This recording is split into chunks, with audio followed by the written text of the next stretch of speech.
Hola a todos, yo soy Javier y nada, estoy aquí para hablaros de algunas novedades que ha habido en este caso que estamos cubriendo tanto en nuestro canal. Y si os está gustando, podéis suscribiros, que traeré contenido nuevo semanalmente. Y también le podéis dar a like si os gusta. Si no os gusta, podéis darle a dislike y poner un comentario insultando ahí abajo. No os preocupéis, que aquí no se borra nada. No os pedimos absolutamente nada de dinero y os recomendamos que no deis dinero a ningún youtuber. Dicho esto, durante años, en todo este caso relacionado con Epstein, nos han tenido entretenidos con una pregunta en concreto. ¿Cómo perdió la vida Jeffrey Epstein? ¿Se la quitó él mismo? ¿No se la quitó él mismo? ¿Fallaron los protocolos? ¿Se quedaron dormidos los guardias?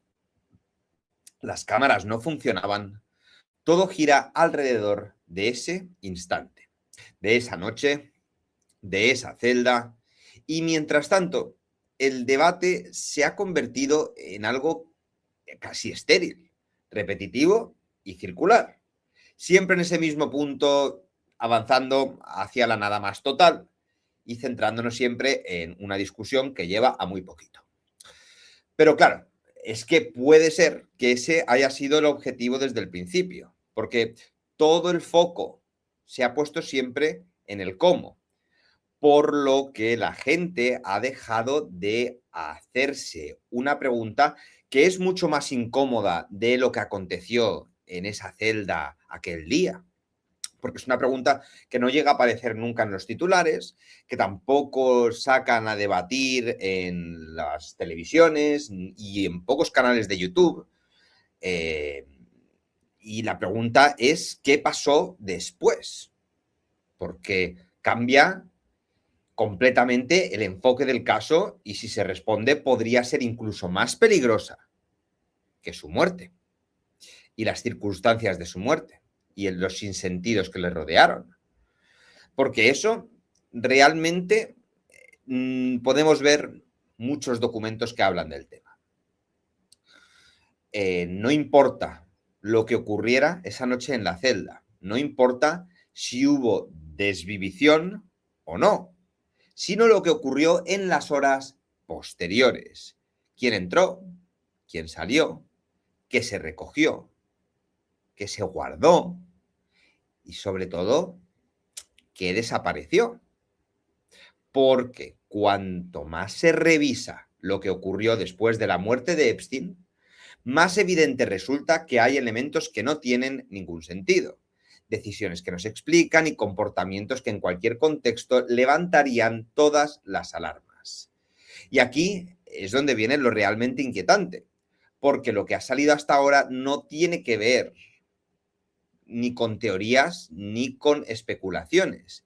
Tiene que ver con acciones concretas, con documentos, con testimonios, con movimientos dentro de la cárcel federal, lejos de aclarar lo sucedido, apuntan en la dirección contraria, no hacia la verdad, sino hacia la desaparición de la verdad.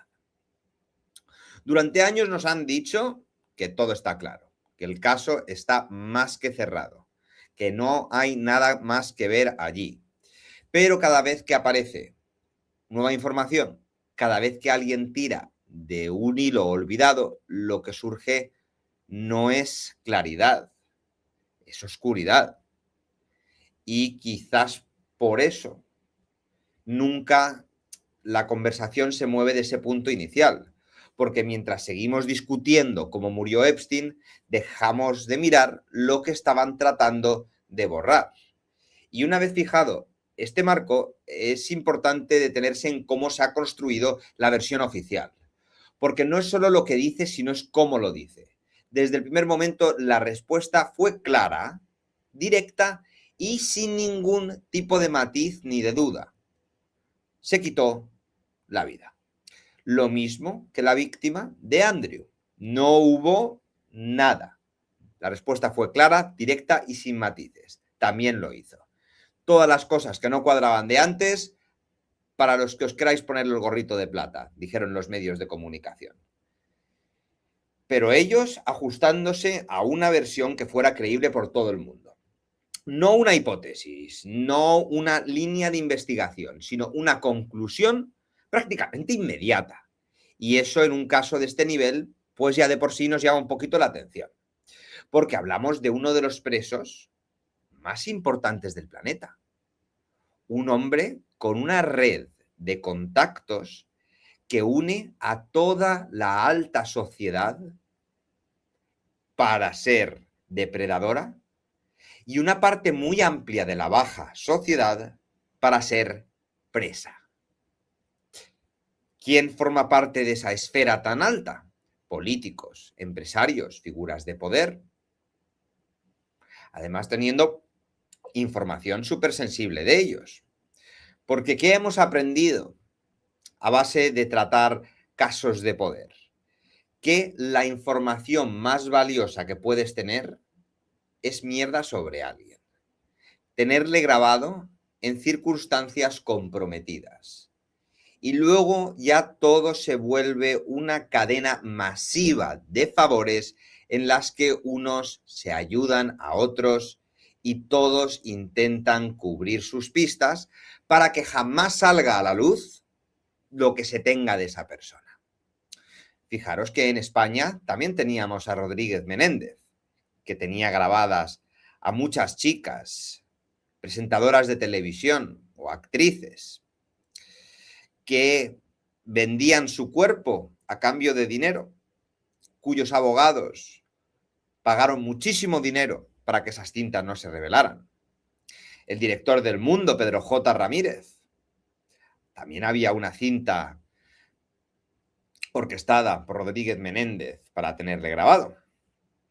Entonces, claro, todo al final, una persona que ha tenido tantísimo poder, un preso tan importante, de repente, muerto, y esa es la versión oficial. Y cada vez que alguien la intenta cuestionar, la respuesta es la misma, por parte de esta maraña de oficialistas. Ridiculización, desprestigio, conspiranoico, y además se lanza de forma automática para desacreditar cualquier pregunta incómoda. Como si el simple hecho de pedir explicaciones en un caso así fuera ya de por sí sospechoso. Pero claro, lo más interesante no es esa reacción, sino quién la sostiene. Personas con acceso a información privilegiada, figuras dentro del sistema judicial, que aseguran con total rotundidad que no hubo más que ver, que todo está claro, que no hay terceros implicados, que no existe ninguna red más amplia de la que preocuparse, que si hubiera algo más ya habría salido a la luz, dicen también. Y sin embargo, cuando se revisan los documentos, cuanto más se analizan los detalles, más difícil resulta sostener esa seguridad absoluta. Porque una cosa es defender la hipótesis y otra muy distinta es cerrar todas las demás sin permitir siquiera que se investigue. Y eso es exactamente lo que ha ocurrido en este caso. Se ha construido una narrativa simple para un caso que por definición es de todo menos simple. Es de todo menos simple en el momento en el que te encuentras con 3,5 millones de documentos, de lenguaje en clave por descifrar y de censura de nombres. Y claro, todo esto entonces se ha reducido a un entramado complejo de una explicación rápida, cómoda y sobre todo maleable. Y mientras esta versión se repite por activa y por pasiva, sin fisuras, sin contradicciones aparentes, el foco público se mantenía en la superficie, sin mirar demasiado abajo. Y en cuanto uno rasca un poco, pues empieza a encontrar cosas raras, las primeras grietas. Y no son grietitas que no afectan a la estructura, son inconsistencias que acumulada hacen que la versión oficial sea muy difícil de sostener. Para empezar, tenemos a los 2 funcionarios encargados de vigilar a Epstein la noche de su muerte. 2 personas cuya responsabilidad era precisamente evitar que algo así ocurriera.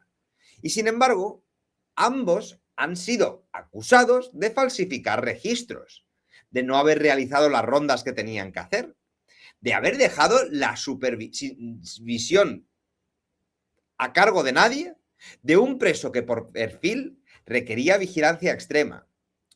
Grave ya de por sí esto que os cuento, pero no es lo más llamativo, porque esas acusaciones, que en cualquier caso podrían o pueden haber llegado a consecuencias más serias, acaban desapareciendo. Se cierran sin juicio, sin una explicación que satisfaga el nivel de gravedad de lo ocurrido. Y en ese contexto aparecen sus declaraciones. Declaraciones que, lejos de aclarar lo sucedido, generan todavía más dudas. De los dos, solo uno afirma haber visto a Epstein colgado, solo uno. Y además no lo hace en el mismo momento, ni en un informe inmediato, ni en una declaración clara tras los hechos, los hace de tiempo después, años después. Mientras que el otro funcionario afirma algo completamente distinto, que él no vio ningún cuerpo colgado, que no vio ningún elemento al lado del cuello y que simplemente encontró el cuerpo ya en el suelo. Y aquí es donde nos hacemos la pregunta. ¿Cómo se puede cerrar un caso de esa magnitud como persona que se ha quitado su vida en cuestión de horas cuando ni siquiera hay una versión coherente entre las dos personas clave que estuvieron allí? ¿En base a qué se toma esta decisión?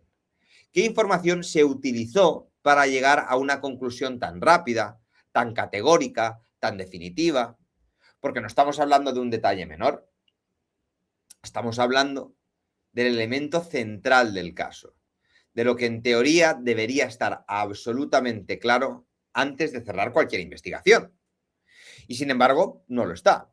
A eso se suman otros hechos que aislados podrían parecer simples errores o irregularidades, pero que juntos y combinados empiezan a dibujar un patrón mucho más inquietante. Fechas que no encajan, documentos que aparecen sin inconsistencias, decisiones tomadas con rapidez, difícil de justificar, en un proceso que debía haber sido extremadamente meticuloso. Vamos, que no estamos ante una anomalía, estamos ante una cadena de anomalías y cuando las piezas no encajan, cuando los testimonios se contradicen, cuando las decisiones claves se toman sin una base sólida, lo que queda es duda, nada de certezas. Y esa duda es lo que nunca se ha querido permitir en este caso. Pero todo lo anterior, todo lo que os he mencionado de estas contradicciones, estas dudas, lo que ocurrió esa noche, palidecen cuando miramos lo que ocurrió después. Porque si hasta ahora podíamos hablar de, yo qué sé, negligencia, errores, irregularidades, fallos graves dentro del sistema, lo que aparece en este punto ya no encaja fácilmente dentro de esta explicación. Ya no hablamos de lo que se hizo, ni de lo que no se hizo. Hablamos de lo que es extremadamente difícil de justificar. Según una información que ha salido a la luz recientemente, en los días posteriores a la muerte de Epstein se produjo algo completamente fuera de lo normal dentro de la prisión. Bolsas y bolsas de documentos triturados fueron sacados del centro. No una cantidad pequeña ni algo simbólico o rutinario. No.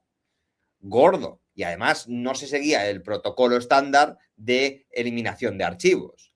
Un volumen tan elevado que llamó la atención incluso de personas que trabajaban allí y que en teoría pues tendrían que estar acostumbrados a este tipo de situaciones. Hasta el punto que uno de los funcionarios decidió dar un paso poco habitual. Contactó con una línea interna del FBI para alertar de lo que estaba viendo, porque según sus propias palabras, nunca había presenciado algo así en sus décadas de trabajo. Nunca había visto tal cantidad de material destruido en un contexto como ese. Y si solo fuera eso, estaría bien. Pero hay testimonios que apuntan a que incluso internos de la prisión fueron utilizadas para transportar estas bolsas a los contenedores. Personas que, sin contexto completo, se limitaron a ejercer una tarea, pero que aún así percibieron que aquello no era normal, que no encajaba con lo que suele ocurrir en una investigación de este tipo. Porque aquí está el punto clave.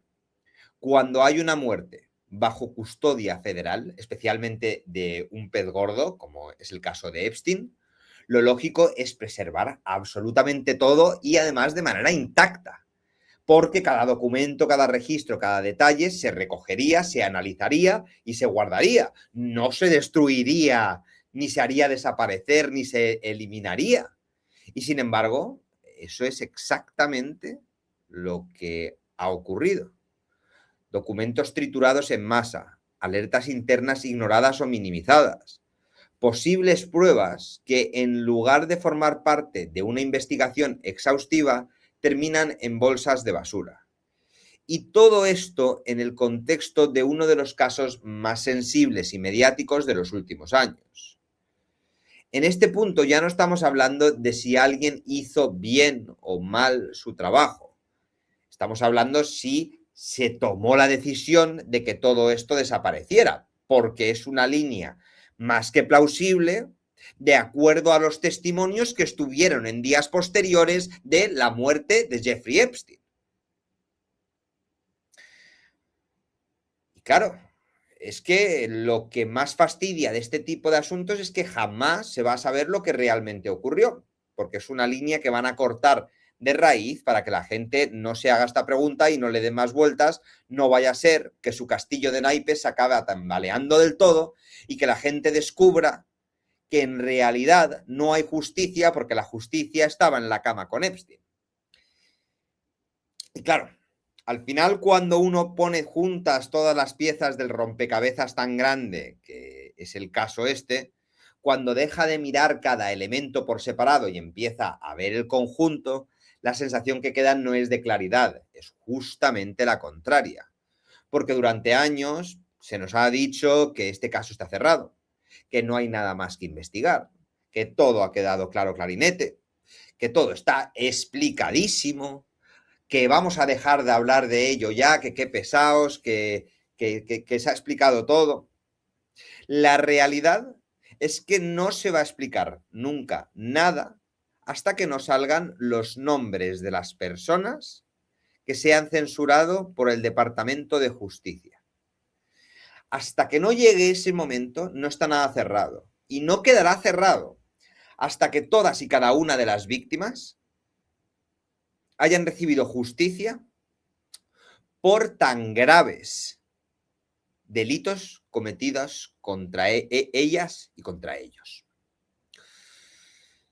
Claro, aquí lo que queremos dejar claro es que la sucesión de irregularidades, de decisiones difíciles de justificar, de elementos que no cuadran y de disipar las dudas, no nos llevan a una pequeña contradicción.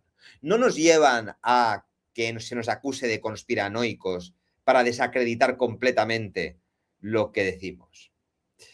Está formando parte de testimonios que no coinciden, de procedimientos que fallan en el momento más crítico, acusaciones que desaparecen sin consecuencias y documentos que en lugar de ser preservados acaban en destrucción. Y todo esto dentro de un caso que por su naturaleza exigía el máximo nivel de transparencia. Pero esa transparencia no llegó. Y aquí es donde la pregunta cambia definitivamente. Ya no es cómo murió Epstein, es por qué todo lo que ocurrió parece diseñado para que nunca tengamos una respuesta clara. Porque si realmente no hay nada que ocultar, si es todo tan simple como se nos ha dicho, entonces no tiene sentido nada de lo que hemos visto. No tiene sentido la rapidez con la que se cerró la narrativa. No tiene sentido la falta de investigación pública real y desde luego no tiene ningún sentido la destrucción de pruebas en un caso de tal magnitud. Porque esto no son cosas que ocurren en procesos normales. Esto es algo que ocurre cuando hay información comprometida que un grupo político, por influencia externa, no quiere que salga a la luz.